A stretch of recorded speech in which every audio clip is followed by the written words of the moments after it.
వార్త 11వ అధ్యాయము 1 నుంచి 11 వచనం చదువు. వారు యెరూషలేమునకు సమీపించి ఒలీవల కొండ దగ్గరనున్న బెతస్దా బేతనియా అను గ్రామమునకు వచ్చినప్పుడు ఆయన తన శిష్యుల్లో ఇద్దరిని చూచి, మీ ఎదుటనున్న గ్రామమునకు వెళ్ళుడి. అందులో మీరు ప్రవేశింపగానే కట్టబడి ఉన్న ఒక గాడిద పిల్ల కనబడును. దాని మీద ఏ మనుషుడును ఎప్పుడునూ కూర్చుండలేదు. దాన్ని విప్పి తోలుకొని రండి. ఎవడైనా మీరెందుకు ఇలాగ చేయుచున్నారని మిమ్మల్ని అడిగిన ఎడల అది ప్రభువుకు కావలసి ఉన్నదని చెప్పుడి. తక్షణమే అతడు దానిని ఇక్కడికి తోలి పంపునని చెప్పి వారిని పంపెను. వారు వెళ్ళగా వీధిలో ఇంటి బయట తలవాకిట కట్టబడి ఉన్న గాడిద పిల్ల ఒకటి వారికి కనబడెను. దానిని విప్పుచుండగా అక్కడ నిలిచిన్న వారిలో కొందరు, మీరేమి చేయుచున్నారు? గాడిద పిల్లను ఎందుకు విప్పుచున్నారని వారిని అడిగిరి. అందుకు శిష్యులు యేసు ఆజ్ఞాపించినట్టు వారితో చెప్పగా వారు పోనిచ్చిరి. వారు ఆ గాడిద పిల్లను యేసునొద్దకు తోలుకొని వచ్చి తమ బట్టలు దానిపై వేయగా ఆయన దాని మీద కూర్చుండెను. అనేకులు తమ బట్టలను దారి పొడుగున పరిచిరి. కొందరు తాము పొలంలో నరికిన కొమ్మలను పరిచిరి. మరియు ముందు వెళ్ళుచుండిన వారును వెనక వచ్చుచుండిన వారును, హోసన్నా, ప్రభు పేరట వచ్చువాడు స్తుతింపబడును గాక, ప్రభు పేరట వచ్చుచున్న మన తండ్రి అయిన దావీదు రాజ్యము స్తుతింపబడును గాక, సర్వోన్నతమైన స్థలములలో హోసన్నా అని కేకలు వేయుచుండేది. ఆయన యెరూషలేమునకు వచ్చి దేవాలయంలో ప్రవేశించి చుట్టూ సమస్తమును చూచి సాయంకాలమైనందున 12 మందితో కూడా బేతనియాకు వెళ్ళెను. ఆమేన్.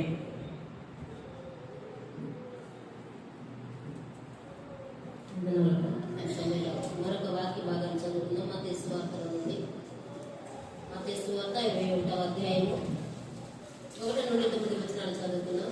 మత్తయి సువార్త 21వ అధ్యాయము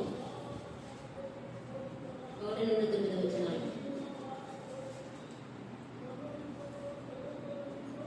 సహోదరి ప్రబలిగా వచ్చిన వాక్యాన్ని చదువుతున్నాం. మనం శ్రద్ధగా ఆలకిద్దాం.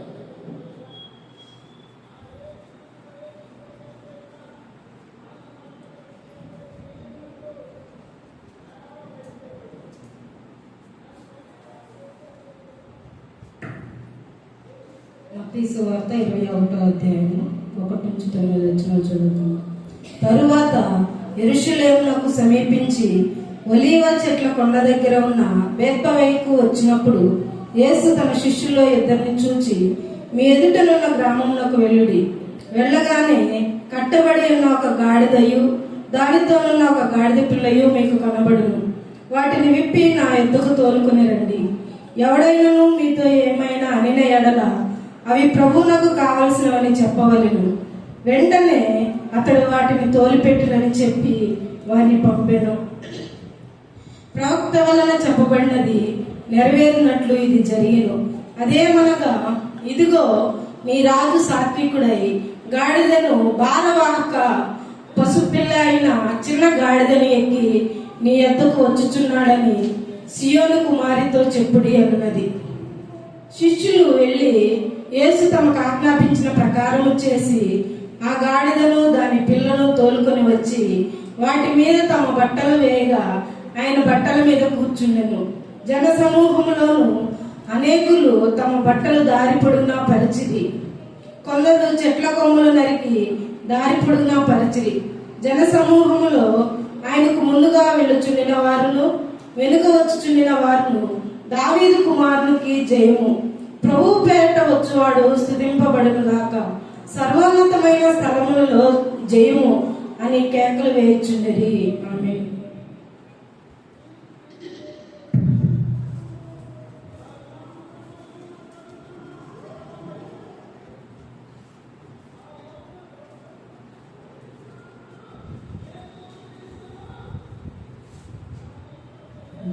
మరొక లేఖన భాగాన్ని చదువుతున్నాం. జకర్యా గ్రంథం. జకర్యా గ్రంథం తీద్దాం.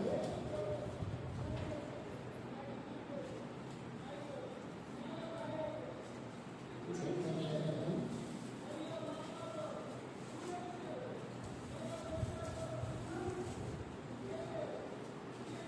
781. జకర్యా గ్రంథం 9వ అధ్యాయం 9వ వచనం. ఒక వచనాన్ని మన సహోదరి ఉమాదేవి గారు వచ్చి చదువుతారు. మనం శ్రద్ధగా పలుకుతాం.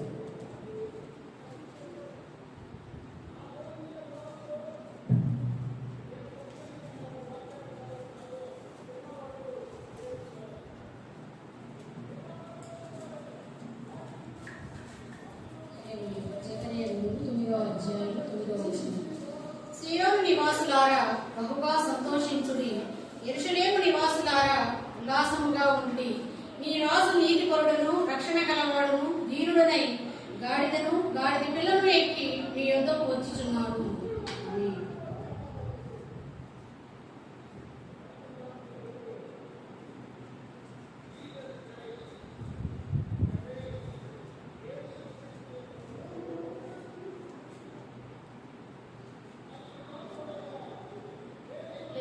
ఛార్జింగ్ ఉన్నది.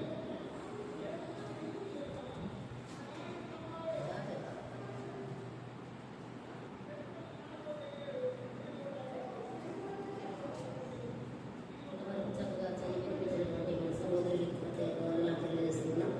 చేరవలసిన బిడ్డలందరికీ వందనాలు మరొకసారి. గత వారంలో అంతకుముందు వారంలో పైన కొంచెం పని ఉంది చర్చిలో రమ్మని చెప్పినప్పుడు ఎవరు రాలా. తర్వాత అనుకోని విధంగా దేవుని మహాకృపను బట్టి కొంతమంది బిడ్డలు వచ్చారు, కష్టపడి ఆ పనిని చేశారు. ఇంకా చాలా పని ఉంది చేయాలి, కానీ కొంత పనిని చేయడం జరిగింది. అలాగే సోమవారం ర్యాలీకి వెళ్దాము అని చెప్పినప్పుడు చాలా మంది బిడ్డలు స్పందించరు. చాలా మంది స్పందించరు. నిజంగా మన కుటుంబీకుల్లాగా మనం భావించాలి. ఒక క్రైస్తవ సహోదరులు జరిగినప్పుడు మన కుటుంబీకుల్లాగా భావించాలి. ఎందుకంటే ప్రభు రక్తంలో కడగబడిన మనమందరమే ఒక తండ్రి పిల్లలమే, ఒక కుటుంబీకులు.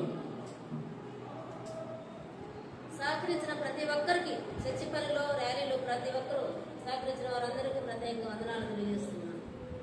అలాగనే ఈ సోమవారం నుండి ఉపవాస ప్రార్థనలు ఈస్టర్ వరకు జరిగించుకుందామని గత వారము చెప్పడం జరిగింది.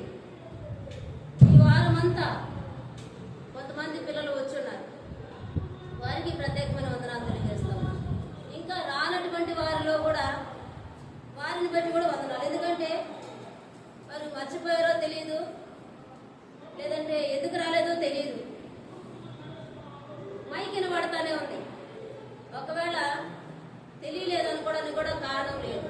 మైక్ వినబడుతుంది, బయటకు కూడా బాగా పెడతానే ఉన్నాం.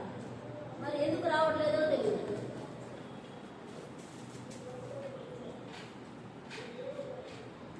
గత వారం అంతా చాలా మంది పిల్లలు చక్కగా వచ్చారు. అలాగే కొంతమంది దేవుని ప్రేమను బట్టి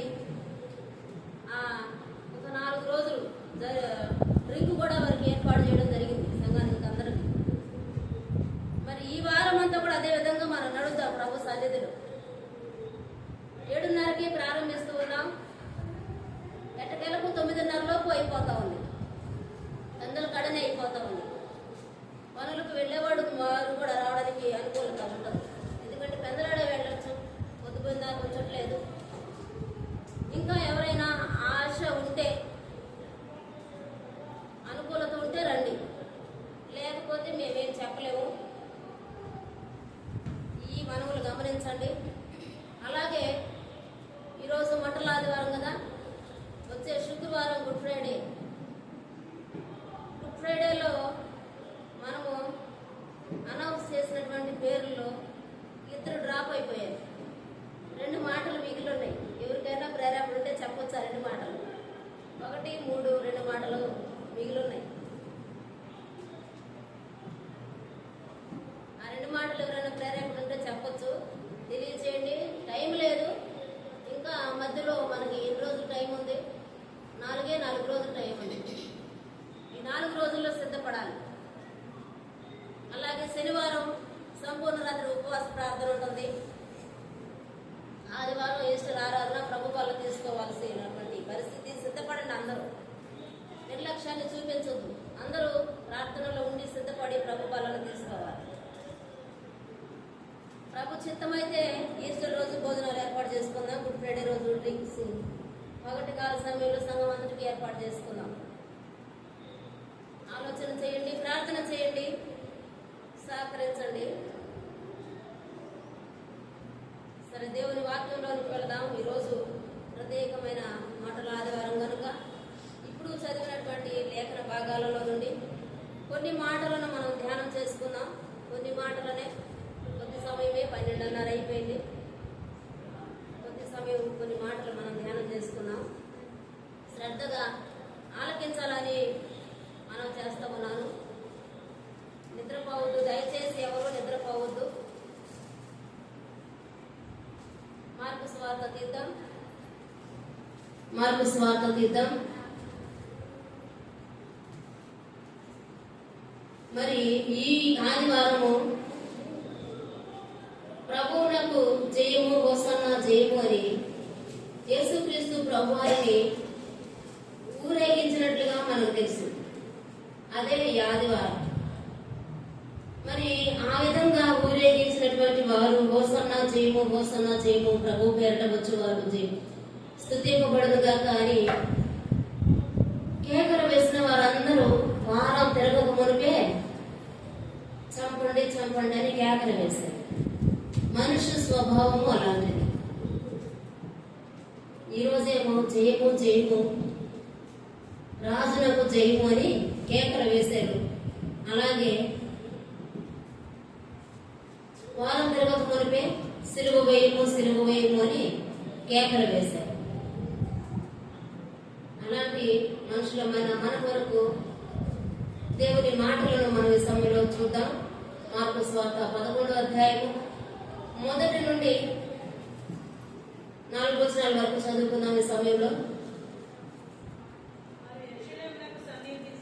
వారు యెరూషలేమునకు సమీపించి ఒలీవల కొండ దగ్గరనున్న బేత్పగే బేతనియా అను గ్రామమునకు వచ్చినప్పుడు ఆయన తన శిష్యులలో ఇద్దరిని చూసి, మీ ఎదుటనున్న గ్రామమునకు వెళ్ళుడి, అందులో మీరు ప్రవేశింపగానే కట్టబడి ఉన్న ఒక గాడిద పిల్ల కనబడును. దాని మీద ఏ మనుషుడును ఎప్పుడునూ కూర్చుండలేదు. దానిని విప్పి తోలుకొని రండి. ఎవడైనను మీరెందుకు ఇలాగ చేయుచున్నారని మిమ్మును అడిగిన ఎడల అది ప్రభువునకు కావలసి ఉన్నదని చెప్పుడి. తక్షణమే అతడు దానిని ఇక్కడికి తోలి పంపునని చెప్పి వారిని పంపెను. వారు వెళ్ళగా వీధిలో ఇంట బయట తలవాకిట కట్టబడి ఉన్న గాడిద పిల్ల ఒకటి వారికి కనబడెను. దాన్ని విప్పుచుండగా అక్కడ నిలుచున్న వారిలో కొందరు, మీరేమి చేయుచున్నారు, గాడిద పిల్లను ఎందుకు విప్పుచున్నారని వారిని అడిగిరి. అందుకు శిష్యులు యేసు ఆజ్ఞాపించినట్టు వారితో చెప్పగా వారు పోనిచ్చారంట. ఇక్కడ మనం చూస్తూ ఉంటే పోయిన సంవత్సరం కూడా కొన్ని మాటలు విన్నాం ఈ లేఖనాల్లో నుంచి. గుర్తుందా? పోయిన సంవత్సరం కూడా కొన్ని మాటలు విన్నాం. ఇంట బయట తలవాకిట అనేటువంటి మాట 2 దారులు కలిసిన ప్రదేశము అని విన్నాం. 2 దారులు కలిసిన ప్రదేశము ప్రమాదముతో కూడినటువంటి ప్రదేశం. 2 నదులు కలిసేటువంటి ఆ ప్రవాహము ప్రమాదముతో కూడినది. 2 దారులు కలిసేటువంటి ప్రదేశము కూడా ప్రమాదముతో కూడినది. అందుకే జాగ్రత్తగా వెళ్ళండి అని చెప్తారు. ఇంట వాకిట తల భయం, ఇంట బయట తల వాకిట గాడిద పిల్లను కట్టేసుకుంటారు. అయితే ప్రభు వారికి చెప్తా ఉన్నాడు, మీ ఎదురుగా ఉన్నటువంటి గ్రామంలోనికి వెళ్ళి చూడండి, అక్కడ ఒక గాడిద పిల్లను కట్టేసుకుంటుంది, దానిని విప్పుకొని రండి. ఇది ఎందుకు అని తన యజమాని అడుగుతాడు.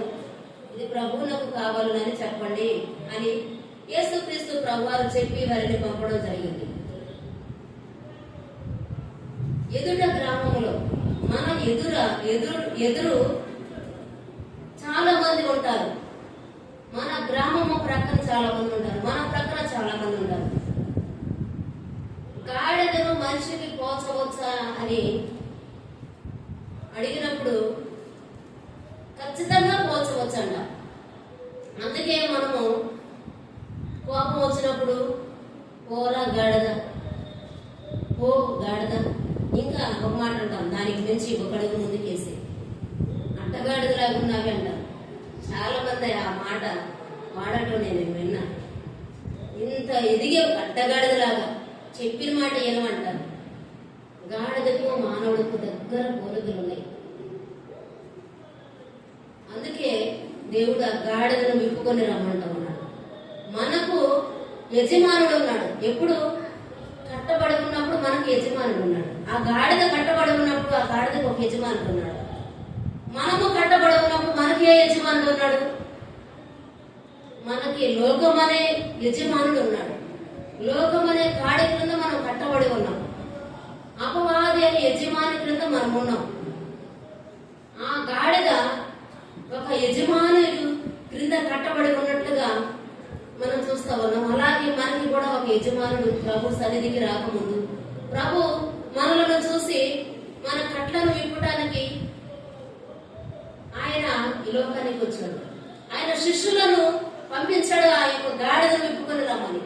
అలాగే మనకి సువార్త ప్రకటించడానికి ఆయన పిల్లలు ఎంతో మంది ఉన్నారు. వారి యొక్క సువర్తమానం విని రక్షణ పొందిన వారు కొంతమంది ఉన్నారు. వేరే వేరే సందర్భాలలో రక్షణ పొందిన వారు చాలా మంది ఉన్నారు. ఆ అపవాది కట్లతో కట్టబడినటువంటి మనలను మన ప్రభు వారు విడిపించాడు. విడిపించినటువంటి మనకు ఆ గాడిదకి ఎప్పుడు ఘనత వచ్చింది? అక్కడ నుంచి విడిపించి ప్రభు సన్నిధికి చేర్చినాక, ప్రభు దగ్గరికి వచ్చినాక ఆ గాడిద కంట బట్టలు పరుస్తా ఉన్నారు. ఖర్జూరపు మట్టలు పరుస్తా ఉన్నారు. అంజూరపు కొమ్మలు పరుస్తా ఉన్నారు. విలువైనవి ఘనతకు సూచనగా ఉన్నటువంటి కొమ్మలను పరుస్తా ఉన్నారు. ఆ గాడిదకంత విలువ, ఘనత ఎందుకు వచ్చింది? ఆ గాడిద పైన వస్త్రాలు ఎందుకు కప్పారు? యేసుక్రీస్తు ప్రభువారు కూర్చోవాలని ఆ వస్త్రాలు కప్పడం జరిగింది. మనము కూడా యేసును మోసేటువంటి గాడిదలముగా ఉండాలి. యేసును మోసేటువంటి గాడిదలముగా ఉన్నప్పుడు మనకి కూడా ఘనత వస్తుంది, గౌరవము వస్తుంది, విలువ వస్తుంది. మనలను కూడా ప్రజలు గమనిస్తారు, గౌరవిస్తారు. నేను చాలా అనుభవాలు అలాంటివి చూశాను నా జీవితంలో. అంతకు ముందు అవి నాకు తెలియదు, కానీ మా వివాహంగా 20 సంవత్సరాలు కంప్లీట్ అవబోతా ఉంది. 20 సంవత్సరాల్లో చాలా అనుభవాలు చూశాను నేను. ఒక విధంగా ఆలోచించినటువంటి వారు గమనించి మనిషిని వారే ఎంతో విలువగా పిలవడం, ఎంతో గౌరవించడం చాలా మంది దగ్గర నేను చూశాను. ప్రస్తుతం మొన్న కూడా ఒక వ్యక్తి, అమ్మా మీరు ఇలా ర్యాలీ చేస్తారంటగా అంటా ఉన్నారు. ఆ మాట ఎలాగొచ్చింది మనల్ని చూసి అనడానికి? మన ప్రవర్తనను చూసి దేవుడు మన మీద ఉన్నాడని, దేవుడి అధికారం క్రింద మనం ఉన్నామని గమనించినటువంటి వారు మనకు విలువిస్తారు. మన ప్రవర్తనలో తేడా ఉంటే దేవుడు మన మీద అధికారం చేయకుండా, దేవుని అధికారం కింద మనం ఉండకుండా, రక్షణ పొందిన విశ్వాసంగా పిలువబడతా ఉన్న అపవాది కాడి కింద, అపవాది కట్టలో బంధించబడి ఉంటే, ఆ కట్లు ఇంకా తెంచబడకపోతే మనకి సమాజంలో విలువ అనేది ఉండదు, గౌరవం అనేది ఉండదు. గౌరవంగా పిలుస్తున్నారంటే దేవుడు మనలో కనబడాలి, మనము దేవుణ్ణి మోసేటువంటి వారంగా ఉండాలి. ప్రభువుని మోసినటువంటి గాడిదకు ఎంత విలువ వచ్చిందో, ఎంత ఘనత వచ్చిందో, అలాగూ మనకి కూడా గౌరవ ఘనతలు రావాలంటే మన ప్రభువుని నిత్యము మనం మోసేటువంటి వారంగా ఉండాలి. ప్రభువుని చూపించేటువంటి వారంగా ఉండాలి. మన మాటలలోనైనా, మన నడకలలోనైనా, మన సమస్త ప్రవర్తనలో దేవుడిని చూపించేటువంటి వారంగా మనం ఉండాలి. మరి 3 గాడిదలు ఉన్నాయి.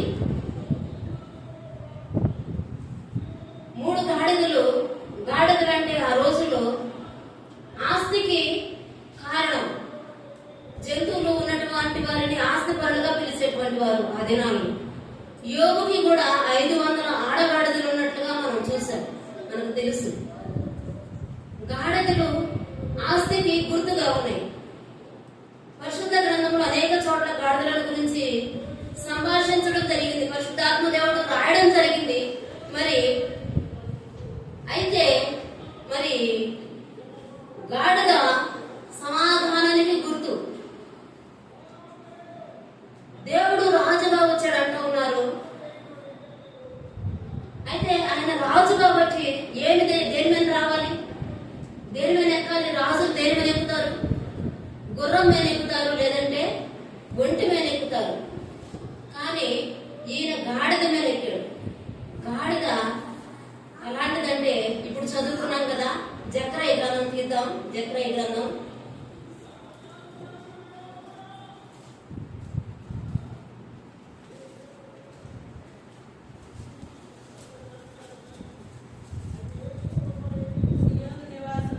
సియోను నివాసులారా బహుగా సంతోషించుడి, యెరూషలేము నివాసులారా ఉల్లాసంగా ఉండుడి. నీ రాజు నీతిపరుడును రక్షణ గలవాడును దీనుడనై గాడిదను గాడిద పిల్లను ఎక్కి నీ యొద్దకు వచ్చుచున్నాడు. ఏమంటూ ఉన్నాడంటే దీనుడుగా, మొదట నీతిపరుడుగా వస్తా ఉన్నాడు ఆయన. రెండవది రక్షణ గలవాడుగా వస్తా ఉన్నాడు. మూడవది దీనుడునై గాడిదను గాడిద పిల్లను ఎక్కి వస్తా ఉన్నాడు. దీనత్వమునకు గుర్తు గాడిదంటే. రాజు మన ప్రభు. కానీ గుర్రం ఎందుకు ఎక్కలేదంటే గుర్రం ఎక్కినప్పుడు యుద్ధాలు చేస్తారు. యుద్ధానికి గుర్తు గుర్రము. దీన మనసుకు దీనత్వానికి గుర్తు గాడిద. అందుకే దేవుడు గాడిదనికి రావడం జరిగింది. దేవునిలో ఉన్నటువంటి లక్షణాలు. నీతిపరుడు మన దేవుడు. మన దేవుడు ఎలాంటి వాడు? నీతిపరుడు మన దేవుడు. నీతి గలవాడు కనుక మనము కూడా, మన ప్రవర్తన కూడా నీతిగా ఉండాలి. అపవాది కాడి క్రింద నుండి, అపవాది కట్ల నుంచి విడిపింపబడినటువంటి మనము కూడా నీతిపరులంగా ఉండాలి. రక్షణ గలవాడు మన దేవుడు. మనలను రక్షించడానికి ఆయన ఈ లోకానికి వచ్చి గాడిద పిల్లను ఎక్కాడు. దీన మనసును ధరించుకున్నాడు. ఆయన తగ్గించుకున్నాడు, తనను తాను తగ్గించుకున్నాడు. ఎంతగా తగ్గించుకున్నాడు అంటే సిలువ మరణం పొందినంతగా తగ్గించుకున్నాడు. ఆయన దీనుడనై ఉన్నాడు. దీనుడనై గాడిద పిల్లను ఎక్కువ వస్తా ఉన్నాడు. గాడిద నిజంగా తగ్గించుకోవడానికి అది సూచనగా ఉంది. గాడిద మీద ఎక్కి వచ్చాడంటే మనకు నేర్పేటువంటి పాఠం ఏంటంటే మనము తగ్గించుకోవాలి. మనము రాజులైన యాజక సమూహమే, దేవుని పిల్లలమే. దేవుడు దీనుడుగా వచ్చాడు కనుక మనం కూడా దీన స్వభావం ధరించుకోవాలి. అయితే ఇదే యేసుక్రీస్తు ప్రభువారు తిరిగిన వీధుల్లో సొలొమోను గారు కూడా అదే గాడిదనెక్కి తిరిగాడు. ఆయన ఎందుకు తిరిగాడు? రాజుగా పట్టాభిషేకం చేయబడిన తరువాత దావీదు కుమారుడుగా రాజుగా పట్టాభిషేకం చేయబడి ఆయన కూడా ఆ వీధులలో తిరగడం జరిగింది. అదే వీధులలో తిరగడం జరిగింది. గత 1000 సంవత్సరాల క్రితం, యేసు ప్రభు వారికి ముందు 1000 సంవత్సరాల క్రితము సొలొమోను అలాగే గాడిదనెక్కి తిరగడం జరిగింది. ఆ తర్వాత యేసు ప్రభు వారు గాడిదనెక్కి తిరగడం జరిగింది. అయితే ఎంత ఘనత, గౌరవము. బట్టలు పరుస్తూ ఉన్నారు. ఆ గాడిద మీద బట్టలు వేశారు. దారి పొడవున బట్టలు పరుస్తూ ఉన్నారు, బొమ్మలు పరుస్తూ ఉన్నారు. ఎంతో హెచ్చించినటువంటి పరిస్థితి మనకు కనబడతా ఉంది. మరి మత్తయి సువార్తలో చూద్దాం ఒక మాట. మత్తయి సువార్త 21వ అధ్యాయము 1 నుండి చూద్దాం.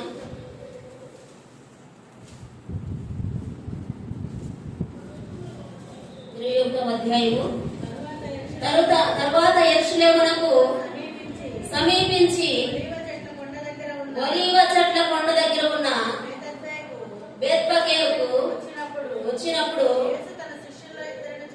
యేసు తన శిష్యులలో ఇద్దరిని చూసి, మీ ఎదుటనున్న గ్రామమునకు వెళ్ళుడి, వెళ్ళగానే కట్టబడి ఉన్న ఒక గాడిదయు, కట్టబడి ఉన్న ఒక గాడిదయు దానితోనున్న ఒక గాడిద పిల్లయు దానితోనున్న ఒక గాడిద పిల్లయు మీకు కనబడును. మీకు కనబడును అంటా ఉన్నాడు. ఇక్కడ తల్లి కనబడుతూ ఉంది, అలాగే పిల్ల కనబడుతూ ఉంది.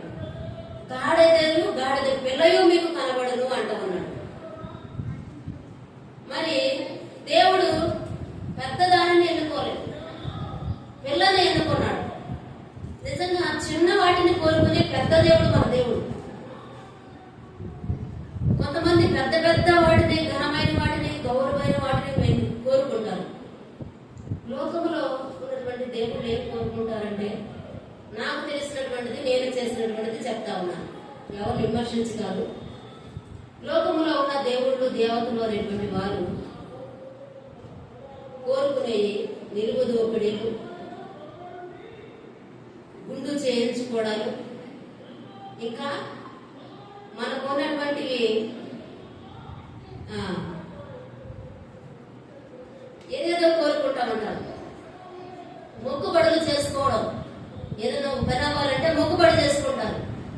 ఆ మొక్కుబడి ఆ పని అయిన తర్వాత వెళ్ళి అక్కడ చెల్లించి వస్తారు. కానీ మన దేవుడు పెద్ద పెద్ద వాటిని కోరుకోవడంలా, నిలువు దోపిడీలను కోరుకోవడంలా, మొక్కుబడులు కోరుకోవడం లేదు, చిన్న దానిని కోరుకుంటాం అన్నాడు మన దేవుడు. మన దేవుడేమో పెద్ద దేవుడు, ఆయన కోరుకునేది చిన్నవి, చిన్న ధోరణిని కోరుకున్నాడు. చిన్న పిల్ల నయమాను కుష్ఠరోగాన్ని స్వస్థపరచడానికి కారణమైనటువంటి ఆ చిన్నపిల్లను కోరుకున్నాడు. అలాగే చిన్న పిల్లవాడి దగ్గర ఉన్నటువంటి 5 రొట్టెలు 2 చేపలు కోరుకున్నాడు. అలాగే ఇక్కడ కూడా చిన్న గాడిద పిల్లను కోరుకున్నాడు మన దేవుడు. దానికి తల్లి కూడా ఉన్నట్లుగా మనకు కనబడతా ఉంది. అయితే 3 రకాలైనటువంటి గాడిదలు ఈరోజు మనం చూద్దాం. ఒక్క గాడిద గురించి ధ్యానం చేద్దాం. 3 రకాలైనటువంటి గాడిదలు. మొదటిది అడవి గాడిద. మొదటి గాడిద పేరు అడవి గాడిద. రెండవ గాడిద పేరు కంచరి గాడిద. మొదటిది అడవి గాడిద, రెండవది కంచరి గాడిద, మూడవది ఊరు గాడిద. 3 గాడిదలు. అడవి గాడిద అరణ్యంలో ఉంటది. కంచరి గాడిద ఎలా ఉంటది? గుర్రం లాగా చారలు చారలుగా ఉంటుంది. అది గుర్రము అర్థం కాదు, గాడిద అర్థం కాదు. కొంతమంది అంటారు, కంచరి గాడిద లాగా ఉన్నావే నువ్వు, నిలకడలేదా నీకు, 2 మనసులు ఉన్నాయా అంటారు. ఇది కంచరి గాడిద స్వభావం. కంచరి గాడిదకి 2 మనసులు ఉంటాయి. అయితే కిటికీలో కూర్చొని అటు ఇటు చూసి అటుపడి చనిపోయినట్లుగా కంచరి గాడిద స్వభావం అలాంటిది. ఊరిలో ఉన్న గాడిద యేసుక్రీస్తు ప్రభు వారిని మోసినటువంటి గాడిదగా మనకు కనబడతా ఉంది. ఈ కంచరి గాడిద అరణ్యంలో ఉంటది. దీని లక్షణాలు మనం చూద్దాం. ఏబు గ్రంథం తీద్దాం. ఏబు గ్రంథం 39వ అధ్యాయం తీద్దాం. 39వ అధ్యాయము 7వ వచనం 5వ వచనం చదువుదాం. ఏబు గ్రంథము 39వ అధ్యాయము 5వ వచనం.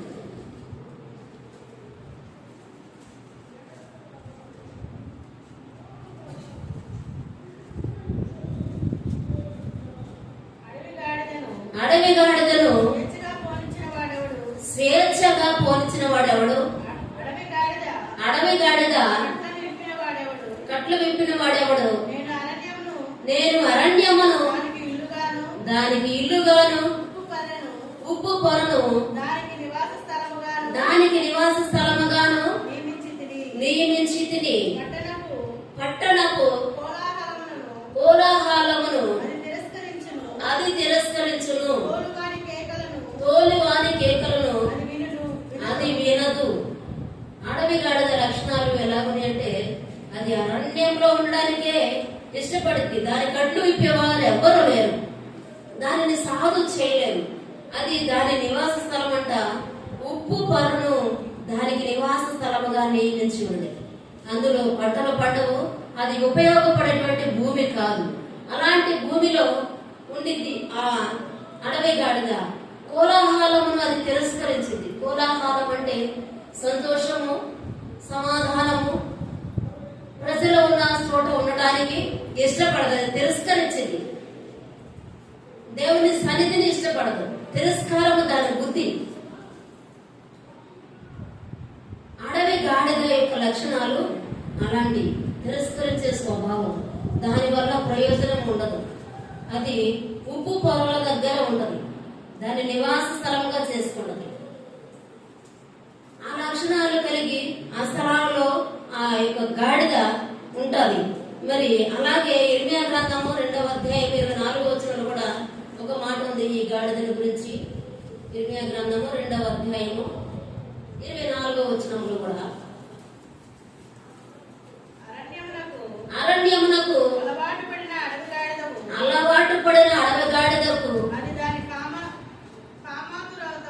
అది తన కామాతురత వలన గాలి పీల్చును, కలుసుకున్నప్పుడు దాని త్రిప్పగలవాడేవాడు. ఇదంట అరణ్యమునకు అలవాటు పడిపోయింది.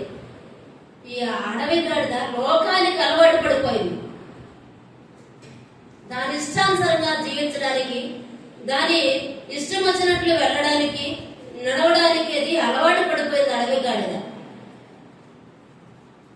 మనము ఏ గాడిదలాగా ఉన్నామో ఈ రోజు మనలో మనం పరిశీలించుకోవాలి.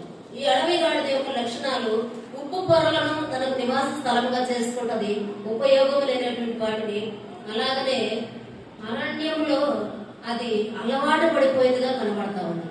మనం కూడా లోకములో అలవాటు పడిపోయిన వారంగా ఉన్నామా, లేదంటే ప్రభు సన్నిధిలో అలవాటు పడిపోయిన వారంగా ఉన్నామా అనేటువంటిది మనము గమనించుకోవాలి. మరి దానియేలు గ్రంథంలో కూడా ఒక మాట ఉంది, 5:21లో దానియేలు గ్రంథం 5:21 కూడా ఒక మాట ఉంది. ఈ అరణ్య గాడిద గురించి, అడవి గాడిద గురించి.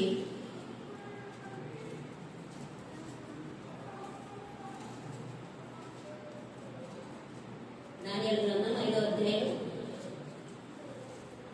21వ వచనం. అప్పుడు అతడు మానవుల యుద్ధ నుండి తరుమబడి పశువుల వంటి మనస్సు గలవాడాయను. మహోన్నతుడగు దేవుడు మానవుల రాజ్యమును ఏలుచు ఎవరిని స్థాపింపగోరునో వారిని స్థాపించునని అతడు తెలుసుకుని వరకు అతడు అడవి గాడిదల మధ్య నివసించు, పశువుల వలె గడ్డి వేయచ్చు, ఆకాశపు మంచు చేత తడిసిన శరీరము గలవాడైనాడు. ఇతనెవరు? చాలాసార్లు విన్నాం కదా ఇతని గురించి. ఎవరితను? నెబుకద్నెజర్. ఈ నెబుకద్నెజర్ గర్వించినప్పుడు, అహంకారపు దృష్టి కలిగి ఉన్నప్పుడు దేవుడు ఆయన ఏం చేశాడు? అరణ్యంలోకి పంపించాడు. అరణ్యంలో అడవి గాడిదల మధ్య గడ్డి వేసేటువంటి మనస్సునిచ్చాడు. అరణ్యపు అడవి గాడిద లక్షణాలు ఎలాగున్నాయి అంటే, ఈ నెబుకద్నెజర్ కూడా అడవి గాడిద లక్షణాలు కలిగిన వాడు కనుకనే, లోకం ప్రభుని తిరస్కరించినటువంటి వాడు కనుకనే, లోకమునకు అలవాటు పడిన వాడు కనుకనే ఇతనని దేవుడు ఎక్కడికి తీసుకెళ్లాడు? అడవి గాడిదల మధ్యలో వెళ్లి గడ్డి వేసే విధంగా సిద్ధపరిచాడు. అతనిని ఆ విధంగా నడిపించాడు. మనము దేవునికి ఒక మాట చెప్పినప్పుడు లోబడే వారంగా ఉండాలి. ఈ అరణ్యపు గాడిద లోబడేటువంటి స్వభావము లేదు. మరి రెండవది కంచర గాడిద యొక్క లక్షణాలు మనం చూసినట్లయితే మనకి ఎవరు కనబడతారంటే అబ్షాలోము కనబడతాడు. కంచర గాడిద లక్షణాలు కలిగినటువంటి వ్యక్తి అబ్షాలోము కనబడతాడు. 2వ సమూయేలు గ్రంథంలో ఉంది. 2వ సమూయేలు గ్రంథం 13వ అధ్యాయం తీద్దాం. 13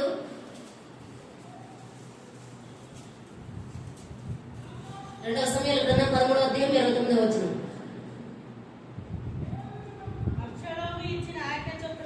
అబ్షాలోము ఇచ్చిన ఆజ్ఞ చొప్పున అబ్షాలోము ఇచ్చిన ఆజ్ఞ చొప్పున వారు చేయగా రాజకుమారులందరూ లేచి తమ కంచర గాడిదలను ఎక్కి పారిపోయారు. ఇక్కడ అబ్షాలోము తన తండ్రి వెనుక ప్రేరేపిస్తా ఉన్నాడు ప్రజలను. అలాంటి సమయంలో వీరందరూ కంచర గాడిదలను ఎక్కి పారిపోయినటువంటి వ్యక్తులుగా కనబడతా ఉన్నారు. ఇవి కంచర గాడిదలు నిలబడలేని మనసు కలిగినటువంటివి. 18వ అధ్యాయంలో కూడా ఒక మాట చూద్దాం. 18వ అధ్యాయము 9వ వచనం చూద్దాం. అబ్షాలోము కంచర గాడిద మీద ఎక్కిపోవచ్చు దావీదు సేవకులకు ఎదురాయను. ఆ కంచరి గాడిద ఒక గొప్ప మస్తకి వృక్షము యొక్క చిక్కు కొమ్ముల క్రిందకి పోయినప్పుడు అతని తల చుట్టుకు తగులుకొనింది. ఇది మనకి తెలిసినటువంటి విషయం అని నేను అనుకుంటున్నా. నాకు అందరికి ఈ అబ్షాలోము తన తండ్రికి ఎదురు తిరిగినటువంటి సందర్భంలో ఈయన కంచర గాడిదకి వెళతా ఉన్నాడు. వెళతా ఉన్న సందర్భంలో ఆయన జుట్టు పెద్ద జుట్టు అని మనం విన్నాం. ఆ జుట్టు సంవత్సరానికి కొన్ని తులాలు కట్ చేసి అమ్మేవారంట. అంత పెద్ద జుట్టు కలిగినటువంటి వ్యక్తి కంచర గాడిదకి తన తండ్రి మీద వెళతా ఉన్నప్పుడు ఆ జుట్టు మస్తకి వృక్షానికి తగులుకున్నాడు. కంచర గాడిద మీద వెళ్తే కంచర గాడిదను మనం అనుసరిస్తే అలా ఉంటుంది. మన స్వభావాలు కంచర గాడిదలా ఉన్నాయేమో చూసుకోవాలి. అరణ్యపు గాడిద దేవునికి లోపడదు. కంచర గాడిద రెండు మనసులు కలిగినటువంటిదిగా ఉంటుంది. అలాగే ఈ కంచర గాడిదకు ఉన్నటువంటి లక్షణాలు ఎలాంటివంటే లోపడదు. గొర్రె పిల్లని గాడిదను తెచ్చి పక్కన పెడితే గొర్రె పిల్లను మనం ఏమైనా చేయొచ్చు. గొర్రె పిల్ల మీద చేయి వేయచ్చు, దాన్ని లాగొచ్చు, కొట్టొచ్చు, ఏమైనా చేయొచ్చు. కానీ గాడిదను ఏమైనా చేయగలమా? దాన్ని చూస్తేనే భయం. అది ఎక్కడ తన్నిద్దోనని భయం. అవును కదా? గాడిద లాంటి వాడు మనం. గొర్రె పిల్ల లాంటి వాడు మన దేవుడు, మన యేసుక్రీస్తు ప్రభువు. ధీరుడుగా ఆయన కనిపించాడు. పిల్లలు కుక్కలతో ఆడుకుంటా ఉన్నారు. అంతకన్నా ఎక్కువగా గొర్రెలతో ఆడుకోవచ్చు. కానీ గాడిదతో ఆడుకోగలవా? గాడిద దగ్గరికి వెళ్ళాలంటే భయం, దాన్ని చూస్తుంటేనే భయం. ఇప్పుడైతే గాడిదలు లేవు. అప్పుడు కాలంలో ఉండేవి బరువులు మోసేటువంటి గాడిదలు. మరి ఊరిలో ఉన్నటువంటి గాడిద ఎలాంటిది? ఈ గాడిదకు ఉన్నటువంటి లక్షణాలు మనము ధ్యానించాము గతంలో. నిర్గమాకాండంలో ఉంది. అది లోబడినది గాడిద. అలాగే అపవిత్ర జంతువుల లిస్టులోనికి వచ్చినటువంటి గాడిద. దానికి గిట్టలు చేలవు. ఒకవేళ మొదటగా గాడిద పిల్ల పుట్టి ప్రభువునకు దేవునికి అర్పణగా అర్పించవలసినటువంటి పరిస్థితి కనుక వస్తే దానికి బదులుగా ఏమర్పిస్తారు? అది అపవిత్రమైన జంతువు కనుక గొర్రె పిల్లను దహన బలిగా అర్పిస్తారు. గాడిదను దహన బలిగా అర్పించరు. గాడిదకు గిట్టులు చేలవు, గొర్రె పిల్లకు గిట్టులు చీలి ఉంటాయి. గాడిద ఎత్తైన కొండల మీద నిలబడలేదు, అది జారి పడిపోతుంది. గొర్రె పిల్ల ఎంత ఎత్తైన ఎక్కి నిలబడగలదు. గాడిద స్వభావం ఉన్నటువంటి మనము సరిగ్గా నిలబడలేనటువంటి వారంగా ఉన్నాం. సరిగ్గా నిలబడమంటే ఇట్లా నిలబడటం కాదు, ప్రభు సన్నిధిలో సరిగ్గా నిలబడలేనటువంటి వారంగా ఉన్నాం. గొర్రె పిల్ల ఎప్పటికీ ఎన్నటన్నిటికీ ప్రభు సన్నిధి విడిచిపెట్టదు. ఆయనే రక్షకుడైనటువంటి యేసుక్రీస్తు ప్రభు వారు కనుక లోక పాపమును మోసుకొని పోవు దేవుని గొర్రె పిల్ల కనుక ఆయన ఎన్నటన్నిటికీ జారడు. మన పాపాలను మోసుకొని వెళ్ళినటువంటి దేవుడుగా ఆయన ఉన్నాడు. మరి నిర్గమాకాండము 23వ అధ్యాయము 5వ వచనాన్ని చూద్దాం. ఈ గాడిదలు బరువులు మోసేటువంటి గాడిదలుగా ఉన్నాయి. మరి నీవు నీ పగవారి గాడిద బరువు క్రింద పడి ఉండుట చూచి దారి నుండి తప్పింపక యుద్ధురని నీవనుకునేనను అగత్యముగా వాడితో కలిసి దానిని విడిపింపవలను. ఈ గాడిద దేని కింద ఉందంట? బరువు క్రింద ఉంది. పాపం అనే బరువు క్రింద ఈ గాడిద ఉంది. మరి మనము కూడా గతంలో పాపం అనే బరువు కింద ఉన్నాం. మరి తప్పిపోయిన గాడిదగా కూడా కనబడతా ఉన్నది. గాడిదలు తప్పిపోయినప్పుడు సౌలు రాజు ఎత్తుకులాడుకుంటూ రావడం జరిగింది. తప్పిపోయే మనస్తత్వము మనుషులముగా మనకుంది. గాడిదకు కూడా తప్పిపోయే మనస్తత్వము ఉంది. తప్పిపోయినప్పుడు గాడిదని వెతుకులాడుకుంటూ సౌలు రాజు రావడం జరిగింది. అప్పుడు కొంతమంది వ్యక్తులు అలాని ప్రవక్త దగ్గరకు వెళ్ళు, ఆయన నీకు చెప్తాడు అని చెప్పడం జరిగింది. మనకు తెలిసినటువంటి విషయం. సౌలుకి సమయాలు గారు ఎదురుపడ్డాడు. సమయాలు గారు ఎదురుపడి గాడిదలను వెతుక్కుంటూ వచ్చినటువంటి సౌలు గారిని సమయాలు అభిషేకించి రాజుగా చేయడం జరిగింది. గాడిదల్లో ఏమి లక్షణాలు ఉన్నాయి? రెండవ కంచర గాడిదలో ఉన్నటువంటి లక్షణాలు బరువు క్రింద ఉంది. అలాగే తప్పిపోయే మనసు కూడా కలిగి ఉన్నటువంటి కంచరి గాడిద కనబడతా ఉంది. మరి ఊరిలో ఉన్నటువంటి గాడిద మనం ఇప్పుడు చదువుకున్నాం, మార్కు సువార్తలో చదువుకున్నాం. మార్కు సువార్త 11వ అధ్యాయము 1వ వచనం నుండి మనం చదివాము. ఈ గాడిద ప్రభువునకు ఉపయోగపడినటువంటి గాడిదగా మనకు కనబడతా ఉంది. ఊరిలో ఉన్నటువంటి గాడిద ప్రభువును మోసినటువంటి గాడిదగా మనకి కనబడతా ఉంది. ఇలాంటి గాడిదగా మనం ఉండాలి. ప్రభువుని మోసేటువంటి గాడిదలముగా మనం ఉండాలి. ప్రభువుని మహిమపరిచినటువంటి గాడిదలముగా మనం ఉండాలి. మరి లూకాసు వార్త 19:30 చూద్దాం. లూకాసు వార్త 19:30లో చూసినట్లయితే ఒక మాట మనకు కనబడతా ఉంది.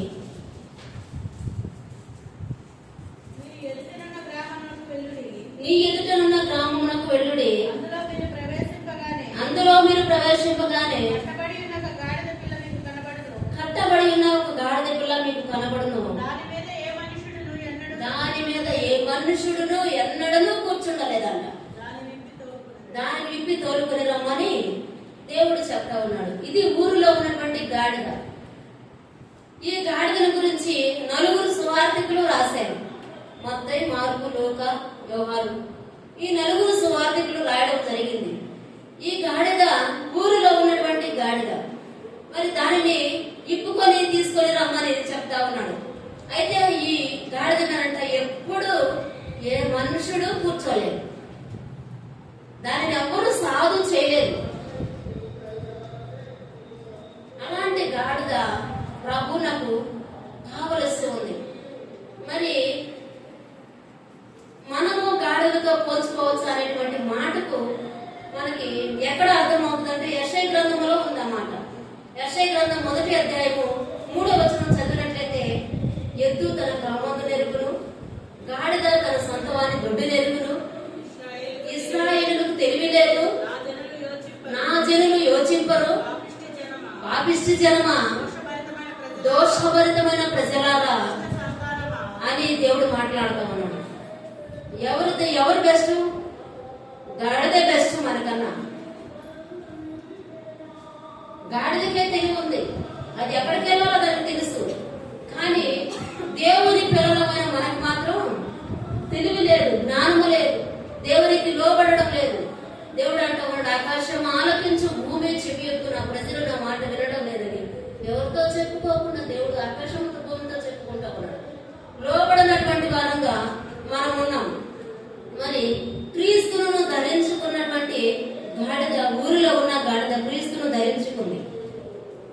మనము కూడా క్రీస్తును ధరించుకోవాలి. క్రీస్తు మనలో కనపడాలి. యజమానుని నీడలోనికి వచ్చి పాపములో లోకపు యజమాని కింద ఉన్నటువంటి ఆ గాడిద దేవుని కిందకి వచ్చింది. దేవుణ్ణి తన యజమానిగా చేసుకుంది. దేవుడు తన యజమానిగా ఉన్నప్పుడు దానికి ఎంత ఘనత వచ్చింది. మనకి దేవుడు యజమానిగా ఉన్నప్పుడు మనకి కూడా ఘనత వచ్చింది. మరి యేసు దగ్గరకు వచ్చినటువంటి గాడిద గది కనబడతా ఉంది. యేసుని మోసేటువంటి గాడిదగా అది కనబడతా ఉంది. మరి యేసు క్రీస్తు ఆయనను జీవింప చేసేటువంటి దేవుడు. యేసును మోస్తే యేసుక్రీస్తు మనల్ని జీవింప చేసేటువంటి దేవుడు. జీవింప చేసేటువంటి యజమాని క్రిందకు మనం రావాలి. లోకము, పాపము, మరణానికి గుర్తు. మరణపు సంబంధమైన యజమాని క్రింద మనం ఉండకూడదు. గతములో గాడిద మరణ సంబంధమైన యజమాని క్రింద ఉంది. దాని కట్లు విప్పబడినాక జీవింప చేసేటువంటి దేవుని దగ్గరకు దేవుని దాసురాలిగా వచ్చింది. దేవుణ్ణే తన యజమానిగా చేసుకుంది. మనము కూడా లోకమును, మరణమును మనమైన యజమానిగా ఉండనీయకుండా దేవుని మన యజమానులుగా చేసుకోవాలి. జీవమును మనం యజమానిగా చేసుకోవాలి. మరణమును కాదు మనం యజమానిగా చేసుకోవాల్సింది. శారీరకంగా ఒకవేళ మరణించవచ్చు, కానీ ఒకరోజు మృతుల పునరుద్ధానంలో మనం లేస్తామనేటువంటి విశ్వాసం కలగాలంటే దేవుణ్ణి మన యజమానిగా చేసుకోవాలి. ఈ గాడిద అలాగే చేస్తుంది. మరి నీవు నేను మరణమును గెలిచిన మన దేవుని సన్నిధిలో నిలబడాలి. మనం ఎక్కడ నిలబడతా ఉన్నాం?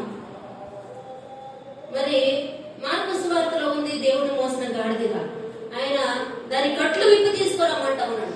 మనము ఈ రోజు ఏ కట్లలో బంధించబడున్నాం? మనకి ఏ కట్లు ఉన్నాయో ఆలోచన చేస్తే మనకు తెలుసు.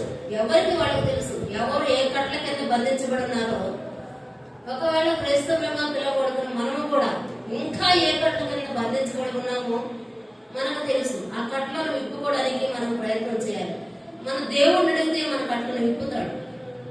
మరి న్యాయాధిపతుల గ్రంథంలో కూడా ఒక గాడిద ఉంది.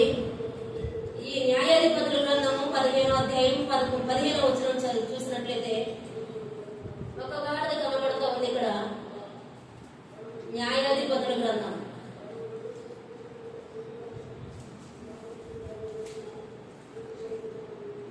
15:15లో అతడు గాడిద యొక్క పచ్చి దవడ ఎముకను కనుగొని చెయ్యి చాచి పట్టుకొని దాని చేత 1000 మంది మనుషులను చంపాడు. సంసోను గాడిద దవడ ఎముకతో ఒక కుప్పను 2 కుప్పలను నేను చంపి ఉన్నాను. గాడిద దవడ ఎముకతో 1000 మంది నరులను చంపి ఉన్నానంట ఉన్నాడు. గాడిద దవడ ఎముక దేనికి ఉపయోగపడింది? శత్రువులను జయించడానికి ఉపయోగపడింది. సంసోను పచ్చి గాడిద దవడ ఎముకతో 1000 మంది శత్రువులను జయించి ఒక కుప్పగాను 2 కుప్పలుగాను వేశారంట. మనము ప్రభు సన్నిధికి వచ్చినటువంటి గాడిదలమైతే శత్రువులను జయించే శక్తి మనలో ఉంటుంది. సంసోను నిజంగా పచ్చి గాడిద దవడ ఎముకతో జయించాడు శత్రువులను. మరి బిలాముతో కూడా మాట్లాడింది గాడిద, తెలుసు కదా. బిలాముతో ఏమని మాట్లాడింది గాడిద? బిలాముతో, ఎందుకు నా యజమానుడా నేనేం చేశాను? ముమ్మారు నన్ను గుట్టితివి అంటా ఉంది. లెక్కలు కూడా వచ్చు గాడిదలకి. గాడిదలకి మాటలు వచ్చు, లెక్కలు కూడా వచ్చు. ముమ్మారు నన్ను గుట్టితివి అంటా ఉంది. మరి మంచి గాడిద, తన యజమానుని క్రింద ఉన్నటువంటి గాడిద. గాడిద లక్షణాలు మనలో చాలా కనబడతా ఉన్నాయి. అయితే ఊరిలో ఉన్న గాడిద మాత్రం దేవుని మోసింది. దేవుని మోసిన కారణాన్ని బట్టి, యేసుక్రీస్తు ప్రభువారి దగ్గరికి వచ్చిన కారణాన్ని బట్టి ఆ గాడిదకు ఘనత వచ్చింది, గౌరవం వచ్చింది. మరి విలువించారు అందరూ. యేసుక్రీస్తు ప్రభువారిని బట్టి ఎంత జయం పొందిందో గాడిద కూడా. నిజంగా ఊరంతా ఊరేగింపు చేశారు. రాజులను ఈ రోజుల్లో కూడా చాలా మంది పెళ్లి సందర్భంలో ఊరేగింపు చేస్తా ఉంటారు. పెళ్లి కుమారుణ్ణి గాడిద ఎక్కి ఊరేగింపు చేసినట్టు ఎప్పుడన్నా చూసారా? చేయలా, గుర్రాన్నే ఎక్కువ ఊరేగింపు చేస్తారు. మరి మరొక ఆమె ఉంది. ఎవరు ఆమె? గాడిదనెక్కిపోయి సమాధానపరిచినటువంటి ఆమె ఎవరు? గాడిదనెక్కి సమాధానపరిచినటువంటి ఆమె అబీగయీలు. దావీదు కొంత ఆహారము పంపమని వారి పరివారిని నాబాలు దగ్గరికి పంపించినప్పుడు నాబాలు దావీదు ఎవడు, నేనెందుకు పంపించాలి భోజనము ఆహారం అని మూర్ఖంగా మాట్లాడినప్పుడు దావీదు ఒక నిర్ణయం తీసుకున్నాడు. నాబాలు ఇంట్లో మగవాడు లేకుండా చేయాలనుకున్నాడు. ఆ విషయము పనివారు వెళ్ళి మళ్ళా అబీగయీలుతో చెప్పడం జరిగింది. అమ్మా, మన యజమానుడు ఎలాగన్నాడు దావీదు గారిని అని చెప్పినప్పుడు ఆమె త్వరగా ఆహారం సిద్ధపరచుకొని తీసుకొని గాడిదను ఎక్కి దావీదు దగ్గరికి వెళ్ళడం జరిగింది. సమాధానపరచడానికి వెళ్ళింది. గాడిద సమాధానానికి గుర్తు, తగ్గింపుకు గుర్తు. దేవుడు నీతిపరుడు, రక్షణకర్త, ధీరుడనై వస్తా ఉన్నాం. మరి మనం ఈరోజు ఏ గాడిదలాగా ఉన్నాం? అరణ్యంలో ఉన్న గాడిదలాగా, ఉపయోగపడకుండా లోకానికి అలవాటు పడిన గాడిదలాగా ఉన్నామా? లేకపోతే కంచర గాడిదలాగా రెండు మనసులు కలిగి స్థిరత్వము లేకుండా ఉన్నామా? ఆలోచన చేసుకున్నాం. ఊరిలో ఉన్న గాడిదలాగా ప్రభువుని మోసేటువంటి విషయం, ప్రభువుని మోస్తూ ప్రభువుని కనపరిచేటువంటి గాడిదలాగా ఉన్నామా? 3 గాడిద లక్షణాలు. ఏ లక్షణాలు మనలో ఉన్నాయి? మనం పరిశీలన చేసుకుందాం. ఈరోజు మనం అరణ్యంలో ఉన్న గాడిద వలె ఉండకూడదు, కంచరి గాడిద వలె ఉండకూడదు. ఈ 2 లక్షణాలు మనలో ఎక్కడ ఉండడానికి వీలేదు. ఊరిలో ఉన్న గాడిదలాగా మనం ఉండాలి. అలాగా మనం అందరమే దేవుడిని మహిమపరచుదము గాక. ఆమేన్. చిన్న ప్రార్థన చేసుకుందాం. స్తోత్రము తండ్రి, స్తోత్రం ప్రభువా, మీకు వందనాలు, స్తోత్రాలు చెల్లిస్తున్నాం. ఇంతవరకు మా ప్రభువా నాయన మీరు మాతో మాట్లాడిన విధానాన్ని బట్టి మీకు స్తోత్రాలు. మా ప్రభువా, మాలో ఏ లక్షణాలు ఉన్నాయో మీరు మమ్మల్ని హెచ్చరించిన దేవుడు నాయన తండ్రి, మీకు స్తోత్రము చెల్లిస్తున్నాం ప్రభువా.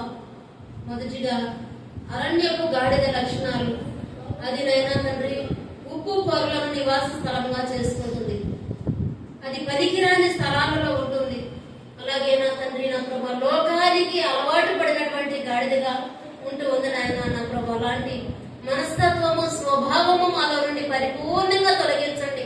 కృప చూపడు తండ్రి, సహాయం చేయండి అయ్యా. మీకు స్తోత్రాలు చెల్లిస్తున్నాం. అలాగనే మా ప్రభా, కంచరి గాడిద 2 మనసులు కలిగినటువంటి విధానములో నడుస్తూ ఉంది ప్రభా. మా తండ్రి నాయన దాని వల్లే మేము ఉండకూడదు దేవా. మీకు స్తోత్రము చెల్లిస్తున్నాం. 2 మనసులు కలిగినటువంటి 5 కిటికీలో కూర్చొని ప్రభా బయటకు పడి చనిపోవడం జరిగింది.